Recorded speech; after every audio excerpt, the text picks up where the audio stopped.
یہ بات یاد رکھیں، نبی کریم علیہ السلام کی واضح احادیث موجود ہیں کہ جان عالم صلی اللہ علیہ وسلم نے صدل سے منع کیا، نہا رسول اللہ صلی اللہ علیہ وسلم عن صدل۔ سنن ابی داؤد کے اندر بھی روایت، ترمذی شریف کے اندر بھی روایت، اور بھی بہت سارے محدثین نے یہ روایت پیش کی ہے۔ صدل کسے کہتے ہیں؟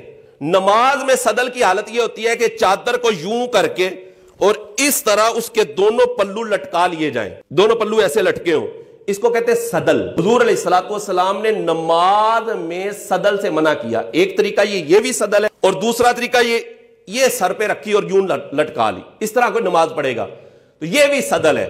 دو طریقے ہو گئے۔ تیسرا طریقہ اس کا یہ ہوتا ہے جیسے ہمارے یہاں چھوٹا کو پرنا کسی نے رکھا ہوتا ہے تو موڈے پر ایسے وہ کر لیتے ہیں، ایک حصہ اس کا پیچھے لٹک گیا، ایک اس کا حصہ آگے آگے، یہ بھی صدل ہے۔ اور اس طرح صدل کرنے سے نبی کریم علیہ السلام نے منع فرمایا، واضح حدیثیں موجود ہیں۔ اور صدل کرنا نماز کے اندر مکروہ تحریمی ہوتی ہے، نماز واجب الاعادہ ہو جاتی ہے۔ اب اس میں یہ ہوتا ہے کہ ہم نماز پڑھ رہے ہوتے ہیں نا، نماز میں ہم نے چادر لی ہوتی ہے، تو چادر کو اس طرح لیں کہ سر پر ایسے لے کر، تو ایک پلہ یہ ایسے لٹکا ہوا ہے، دوسرا آپ اس کو کھول کے جیسے اس طرح پلہ کر لیں اور پیچھے سے اس کو ایسے کر لیں جی، تاکہ پوری طرح آپ کا جسم لپٹ جائے چادر سے، اور یہ نہ ہو کہ آپ رکوع میں جائیں اور رکوع میں جا کر یہ پلہ جناب نیچے آ جائے ایسے۔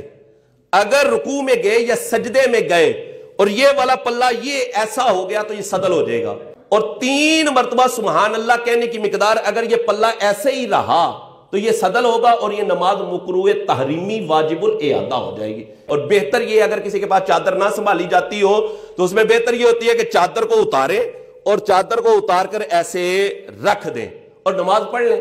کیوں؟ بعض اوقات چادر لی ہوتی ہے تو بار بار ایسے وہ اگلے بندے کو بھی بیچارے کو پریشان کر رہے ہوتے ہیں نمازی کو، تو اس کا خیال رکھنا چاہیے کہ میرے ساتھ کھڑے ہونے والا بندہ بھی نماز ہی پڑھ رہا ہے، وہ ویلا نہیں کھڑا، وہ موبائل نہیں چلا رہا، تو آپ اس کو تنگ نہ کریں۔